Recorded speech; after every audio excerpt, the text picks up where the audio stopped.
Friends, welcome back to my channel. आपनो राजस्थान में आपका स्वागत है। आज हम कोटा ज़िले के बारे में कुछ महत्वपूर्ण तथ्यों के बारे में जानकारी प्राप्त करेंगे। तो आइए वीडियो को शुरू करते हैं। कोटा ज़िले को किस नाम से जाना जाता है? तो कोटा ज़िले को औद्योगिक और शैक्षणिक नगरी के नाम से जाना जाता है। औद्योगिक और शिक्षक नगरी के नाम से जाना जाता है और इसे राजस्थान का कानपुर, राजस्थान का नालंदा, उद्यानों का नगर और चंबल का वरदान भी कहा जाता है। कोटा ज़िले का शुभंकर है उदबिलाव, जिसे हम स्मूथ कोटेड वाटर भी कहते हैं।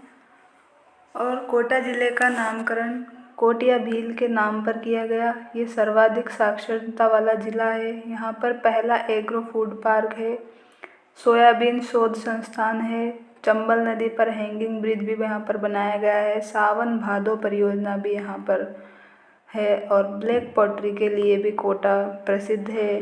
पहला बोन बैंक भी यहाँ पर स्थापित किया गया। दशहरा का मेला भी कोटा का प्रसिद्ध है और राज्य का पहला वर्धमान महावीर कोटा विश्वविद्यालय भी यहाँ पर स्थित है। और ये सवाई माधोपुर, बूंदी, मध्य प्रदेश, चित्तौड़गढ़ और झालावाड़ जिले से भी सीमा और 12 जिले से भी अपनी सीमा साझा करता है। चंबल घड़ियाल अभ्यारण्य, ये अभ्यारण्य घड़ियालों के संरक्षण और स्तनपायी डॉल्फिन के लिए प्रसिद्ध है। और कैथून, जो कि यहाँ पर स्थित है, ये मसूरिया और कोटा डोरिया की साड़ी के लिए एकमात्र प्रसिद्ध स्थान है और कैथून में ही भारत का एकमात्र विभीषण मंदिर भी स्थित है। नेक्स्ट बात करते हैं लाडपुरा। लाडपुरा राज्य की सर्वाधिक साक्षर तहसील है, जो कि कोटा ज़िले में स्थित है।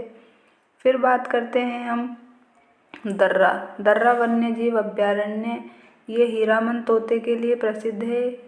यहाँ पर अबीली मीणी का महल भी स्थित है, जिसे हम राजस्थान का दूसरा ताजमहल कहते हैं और हाड़ौती का ताजमहल भी कहते हैं और रावठा महल भी कहते हैं। नेक्स्ट बात करते हैं रामगंज मंडी, ये कोटा स्टोन के लिए प्रसिद्ध है और यहाँ पर दूसरा स्पाइस पार्क भी स्थित है और यहाँ पर राज्य की धनिया मंडी भी स्थित है। फिर बात करते हैं सांगोद की। तो सांगोद नहान उत्सव, जिसमें बादशाह की सवारी निकाली जाती है, इसके लिए प्रसिद्ध है। फिर बात करते हैं मोडक, ये स्थान चूना पत्थर के लिए प्रसिद्ध है और मंगलम सीमेंट का कारखाना भी यहाँ पर स्थित है। इसके बाद हम देखते हैं लोकसभा क्षेत्र। तो लोकसभा क्षेत्र कोटा और बूंदी है। विधानसभा क्षेत्र हैं इसके कोटा उत्तर, कोटा दक्षिण, रामगंज मंडी, सांगोद, पीपलदा और लाडपुरा। और तहसील कौन कौन सी है? तो तहसील है लाडपुरा, रामगंज मंडी, पीपलदा, दिगोद और कनवास आदि इसकी तहसीलें हैं कोटा ज़िले की। अब देखते हैं कोटा ज़िले का सामान्य परिचय। तो कोटा पर ऐतिहासिक काल में कृष्ण भक्ति का प्रभाव था, इसलिए कोटा को नंदग्राम भी कहा जाता है। और जेत सिंह हाडा ने कोटिया भील को हराकर कोटा पर अधिकार किया था, इसके नाम पर इसका नाम कोटा रखा गया। 25 मार्च 1948 को राजस्थान एकीकरण के द्वितीय चरण पूर्वी राजस्थान में कोटा को शामिल करके कोटा को इसकी राजधानी बनाया गया।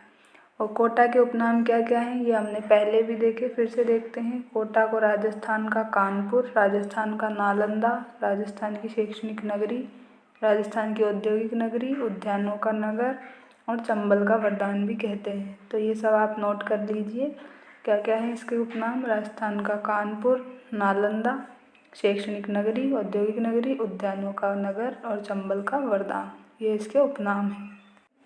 अब बात करते हैं ऐतिहासिक परिदृश्य के बारे में।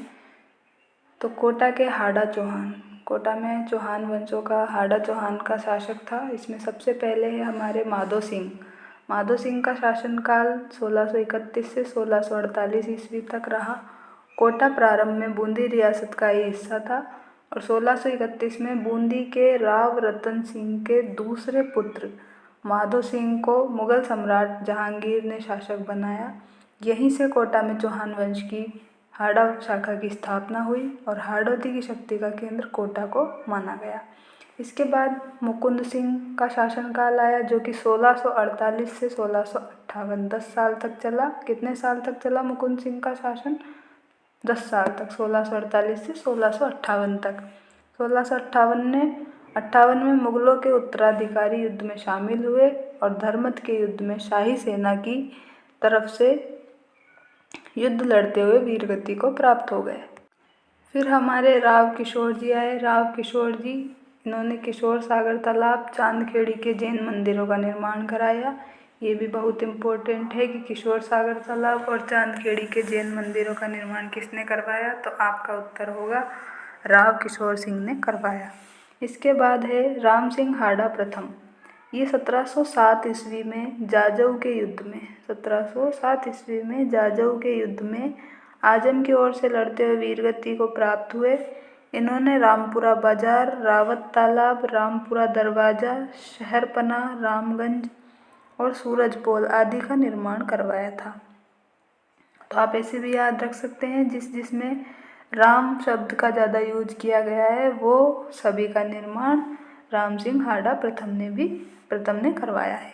इसके बाद बात करते हैं भीम सिंह जी की। तो भीम सिंह जी 1713 ईस्वी में बूंदी पर आक्रमण करके राजकोष, धूलधानी और कड़क बिजली तोप छीन कर लाए थे। भीम सिंह कोटा के पहले शासक थे जिन्होंने 5000 की मनसबदारी प्राप्त की थी और इसके बाद में इन्होंने महाराव की उपाधि धारण की और इन्होंने भीम विलास, भीमगढ़ का किला, ब्रजनाथ जी और आशापुरा जी मंदिर का निर्माण कराया। कौन कौन से मंदिर का निर्माण कराया? भीम विलास, भीमगढ़ का किला, ब्रजनाथ जी और आशापुरा जी मंदिर का निर्माण किसने करवाया? भीम सिंह जी ने करवाया। और ये धूलधानी, कड़क बिजली तोप और राजभवन तोप को छीन कर लाए थे। इसके बाद बात करते हैं महाराव दुर्जनशाल के बारे में। महाराव दुर्जनशाल ये अपने बड़े भाई श्याम सिंह से उदयपुरिया के युद्ध में लड़ते हुए वीरगति को प्राप्त हुए और इन्होंने हुरडा सम्मेलन में भी भाग लिया था। इसके बाद आए महाराव शत्रुसाल प्रथम। ये 1761 ईस्वी में जयपुर के महाराजा सवाई माधो सिंह प्रथम को भटवाड़ा के युद्ध, जो कि 12 में हुआ था, उसमें पराजित किया। इस युद्ध में शत्रुसाल का सेनापति झाला जालिम सिंह था। कौन था इनका सेनापति? झाला जालिम सिंह। इसके बाद आए हमारे महाराव उम्मेद सिंह। महाराव उम्मेद सिंह ने 1857 ईस्वी में अंग्रेज़ों से संधि की थी। इनके समय कोटा के दीवान जालिम सिंह ने अंग्रेज़ों से 1818 ईस्वी में एक गुप्त संधि की, जिसके तहत क्या हुआ? जिसके तहत राज्य की प्रशासनिक सत्ता वंशानुगत रूप से अपने परिवार के लिए सुरक्षित कर ली गई महाराव उम्मेद सिंह के काल में।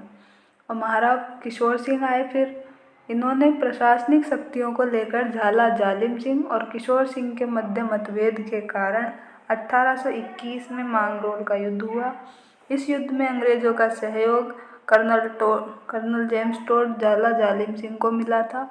इस युद्ध में किशोर सिंह जी की हार हुई और झाला जालिम सिंह और महाराव किशोर सिंह के मध्य में 22 नवंबर 1821 को मेवाड़ के महाराणा भीम सिंह ने समझौता करवाया था। फिर आए महाराव राम सिंह द्वितीय। इनके समय में अंग्रेज़ों ने 1838 ईस्वी में कोटा से 17 परगने अलग कर झालावाड़ राज्य की स्थापना की थी और झाला मदन सिंह को शासक नियुक्त किया। 1857 की क्रांति में जयदयाल और मेहराब खां के नेतृत्व में जनता ने इनको कोटा के किले में नज़रबंद कर दिया और इस क्रांति में राम सिंह द्वितीय की असफलता के कारण अंग्रेज़ों ने इनको तोपों की सलामी 17 से घटाकर 13 कर दी गई। कितनी कर दी? 17 से घटाकर 13 कर दी गई थी। इनके बाद आए महाराव उम्मेद सिंह सेकंड। इनके समय में वायसराय लॉर्ड कर्जन कोटा आए थे। कौन आए थे? लॉर्ड कर्जन कोटा आए थे और ये एकमात्र वायसराय था जिसने कोटा की यात्रा की थी। इनके बाद लास्ट शासक हैं महाराव भीम सिंह जी। इनका शासनकाल 1940 से 1948 ईस्वी तक रहा और ये कोटा चौहान वंश के अंतिम शासक थे।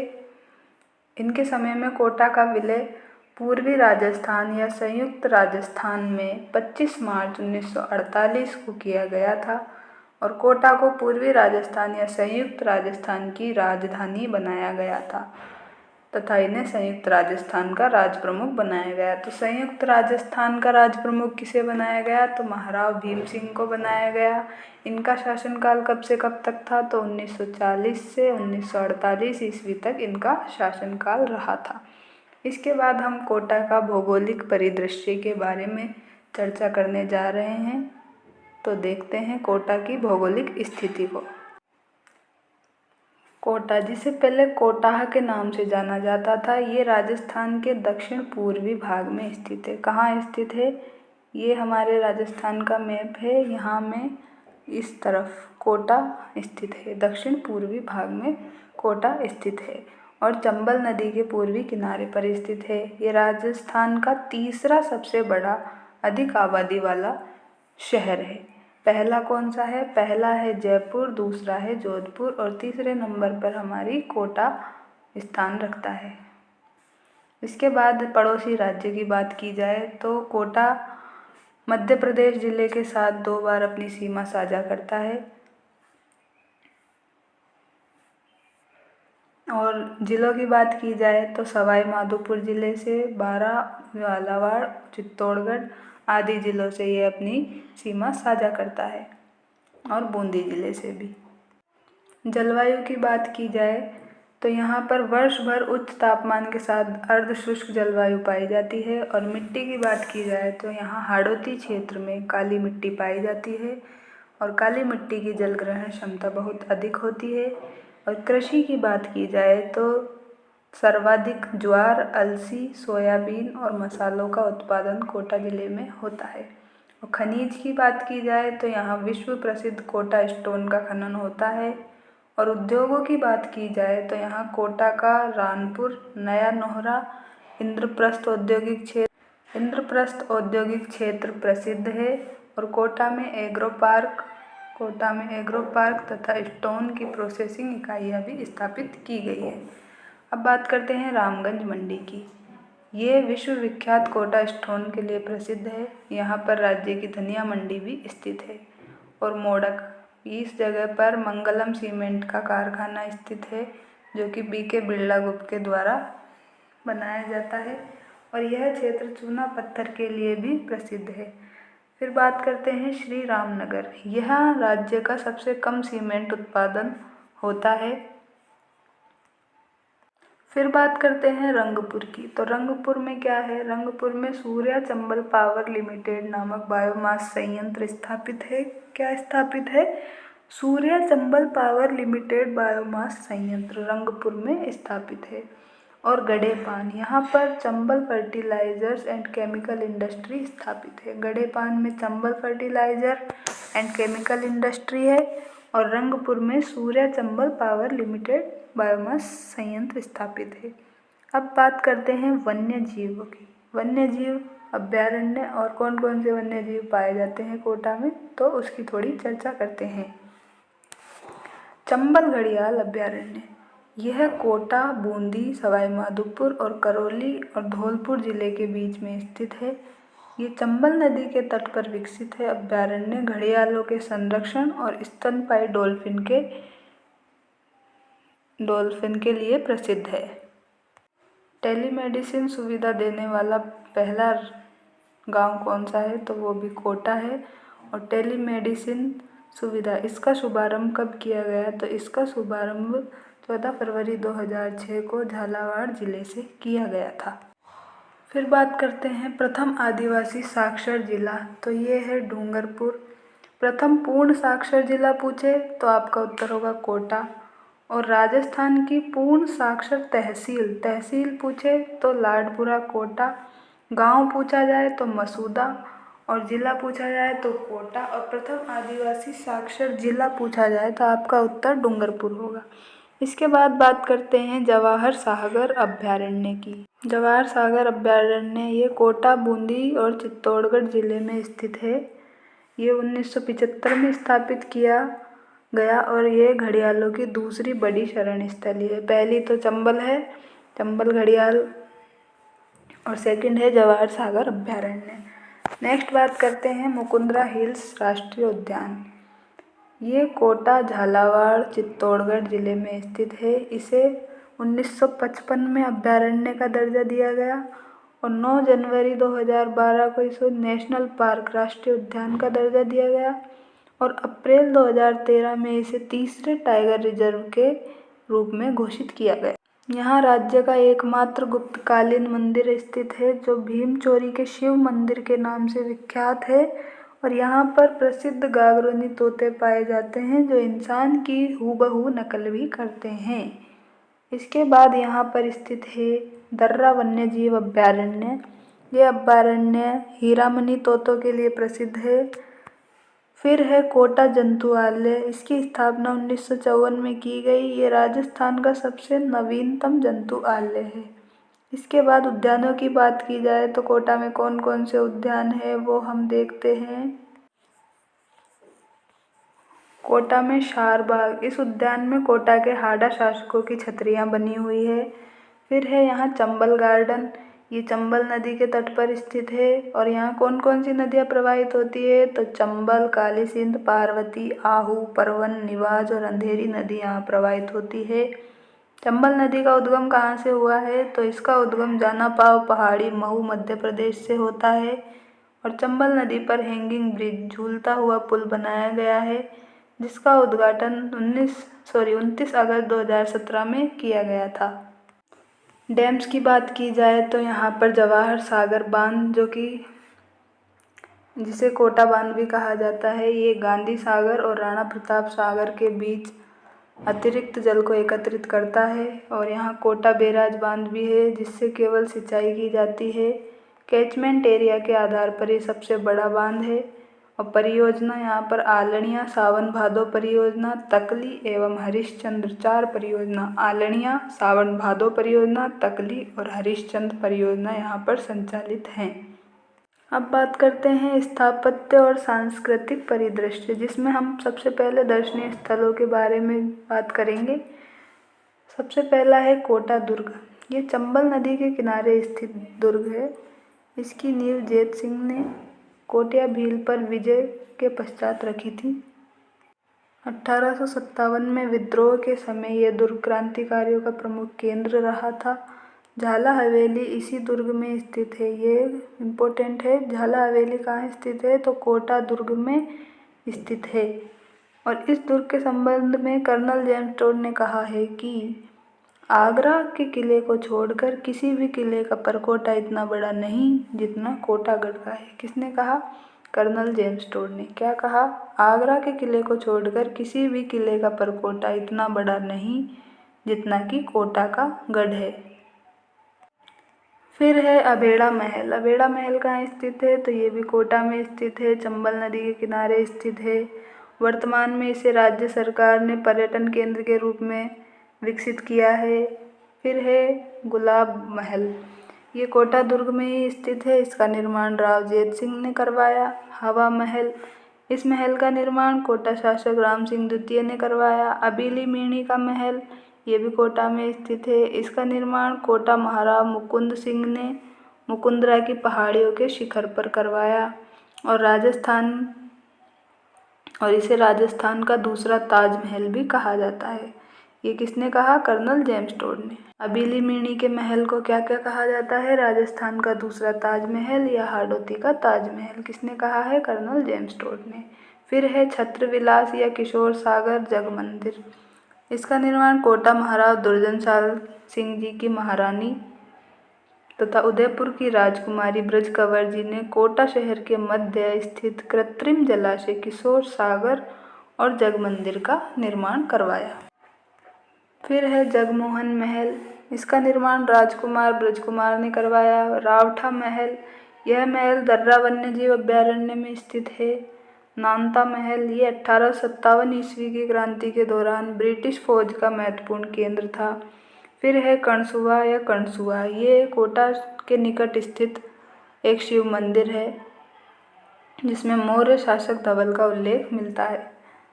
फिर है सांगोद। यहाँ पर नहान उत्सव प्रसिद्ध है और बादशाह की सवारी निकाली जाती है। ये सांगा गुर्जर की स्मृति में मनाया जाता है। फिर है तिपटिया। यहाँ से 37,000 साल पुराने शैल चित्रों की प्राप्ति हुई है। फिर 7 वंडर्स पार्क। किशोर सागर के किनारे 7 वंडर्स स्थित है। यह स्थान फिल्म की शूटिंग और सेल्फी पॉइंट के लिए विख्यात है। विश्व के 7 अजूबे यहाँ पर एक साथ दिखाए गए हैं। फिर बात करते हैं हवेलियों की। तो कोटा में झाला जालिम सिंह की हवेली, जो कि आखेट चित्रों के लिए प्रसिद्ध है। फिर है बड़े देवता की हवेली। ये कोटा के बाजार में स्थित हवेली है। और इसके बाद हम बात करते हैं प्रमुख धार्मिक स्थलों की। तो कोटा में मथुराधीश मंदिर स्थित है। इसके संस्थापक राजा शिवगण को माना जाता है। इस मंदिर की मूर्ति राजा दुर्जन साल वृंदावन से लाए थे। ये वैष्णव संप्रदाय का प्रमुख तीर्थ है। वल्लभ संप्रदाय की 7 पीठों में से ये एक है। विभीषण मंदिर 8वीं शताब्दी के मध्य उत्तर गुप्तकालीन शैली में निर्मित मंदिर है, जो कि कैथून में स्थित है और ये संपूर्ण भारत का एकमात्र विभीषण जी का मंदिर है। फिर है चार चौमा का शिवालय। ये कोटा में स्थित है और इस मंदिर में शिव जी की चतुर्मुखी प्रतिमा है। और कोटा के इतिहासकार डॉक्टर मथुरालाल शर्मा ने इस मंदिर को कोटा जिले का सबसे प्राचीन शिव मंदिर बताया है। फिर है कणसुआ शिव मंदिर। इस मंदिर का निर्माण 8वीं शताब्दी में उत्तर गुप्तकालीन शैली में करवाया गया और इस मंदिर के गर्भगृह में काले पत्थर का चतुर्भुज शिवलिंग है। मान्यता के अनुसार यह कण्व ऋषि की तपोस्थली है और यहाँ भैरव की आदमकद मूर्ति विराजमान है। त्रिकाल चौबीसी मंदिर, ये जैन तीर्थंकरों की 72 प्रतिमाएं स्थापित है। फिर है शिव मठ मंदिर। यह मंदिर नाथ संप्रदाय को समर्पित है और यह मंदिर नागा साधु की तपोस्थली भी कहा जाता है। फिर है भदाणा माता मंदिर। ये कोटा के हाड़ा राजवंश की कुल देवी है। कौन सी? भदाणा माता मंदिर। हस्तशिल्प, मसूरिया या कोटा डोरिया, इन साड़ियों के लिए कोटा विश्व विख्यात है। इसका प्रमुख केंद्र है कैथून। अलीजान को कोटा डोरिया साड़ी का जनक माना जाता है और कोटा डोरिया साड़ी और इसके लोगों को जीआई टैग भी दिया गया है। और एग्रो फूड पार्क कहाँ स्थित है? तो कोटा में स्थित है और पूरे राजस्थान में मिलाकर 4 जगह एग्रो फूड पार्क स्थापित किए गए हैं। वो भी देखते हैं कौन कौन से हैं। तो ये हैं, पहला है रानपुर कोटा में, सेकंड है बोरनाड़ा जोधपुर में, थर्ड है अलवर में और चौथा है श्री गंगानगर में। तो 4 एग्रो फूड पार्क कहाँ कहाँ हैं? रानपुर कोटा, बोरनाड़ा जोधपुर, अलवर और श्री गंगानगर में एग्रो फूड पार्क स्थित है। दशहरा का मेला कहाँ लगता है? कोटा में लगता है। इसकी शुरुआत किसने की थी? महाराव उम्मेद सिंह ने की थी। कब लगता है? आश्विन शुक्ल दशमी को। कोटा चित्रशैली, महाराजा छत्रसाल और महाराणा राम सिंह के शासनकाल में इस चित्रकला शैली का विकास हुआ और महाराव उम्मेद सिंह के समय कोटा चित्रशैली को स्वर्णकाल कहा जाता है। इस चित्रशैली में नीले रंग, खजूर वृक्ष, पशु पक्षियों में बतख और शेर की प्रधानता है। चित्रकार डालू द्वारा 1768 में चित्रित रागमाला सेट कोटा का सबसे बड़ा सेट है। इसके बाद हम विविध फैक्ट के बारे में जानकारी देखते हैं थोड़ी, जो कि कोटा में क्या क्या है। तो कोटा में 1975 में राज्य लोक अदालत की शुरुआत की गई। कोटा जिले में वर्धमान महावीर ओपन यूनिवर्सिटी है, जो कि राजस्थान की एकमात्र ओपन यूनिवर्सिटी है जिससे हम डिस्टेंस से कोर्स कर सकते हैं और इसकी स्थापना 1987 में की गई थी। फिर है black pottery. Kota black pottery के लिए प्रसिद्ध है। नगेंद्र बाला, ये राज्य की प्रथम महिला जिला प्रमुख है, जो कि कोटा जिले से संबंधित है। ओम बिरला, जो कि लोकसभा अध्यक्ष है, इनका संबंध भी कोटा जिले से आता है। ये राजस्थान मूल के लोकसभा अध्यक्ष बनने वाले प्रथम व्यक्ति हैं। स्पाइस पार्क मतलब मसाला पार्क, प्रदेश का दूसरा मसाला पार्क कहाँ स्थित है? तो रामगंज मंडी कोटा में स्थित है। और कब स्थापित किया गया, तो 22 फरवरी 2019 को स्थापित किया गया। बोन बैंक, कोटा में पहला बोन बैंक खोला गया है। एग्रो फूड पार्क की बात हम पहले ही कर चुके हैं कि ये राज्य का पहला एग्रो फूड पार्क कहाँ स्थित है, रानपुर कोटा में स्थित है।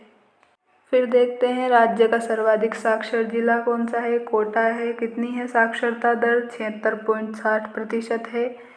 राज्य का पहला हैंगिंग ब्रिज भी कोटा में स्थित है। राज्य का तीसरा नेशनल पार्क कोटा में स्थित है। 7 अजूबे 7 वंडर्स और सबसे पहली निजी कृषि मंडी भी कोटा जिले में स्थित है। तो इन सभी जानकारी के साथ आज हमने कोटा जिले की महत्वपूर्ण बिंदुओं के बारे में जानकारी प्राप्त की, जो आपकी एग्ज़ाम की दृष्टि से बहुत ही इम्पोर्टेंट है। तो इस वीडियो को ज़रूर ध्यान से देखें और वीडियो अच्छी लगी हो तो वीडियो को लाइक करें, चैनल सब्सक्राइब करें। थैंक यू दोस्तों, मिलते हैं नेक्स्ट वीडियो में।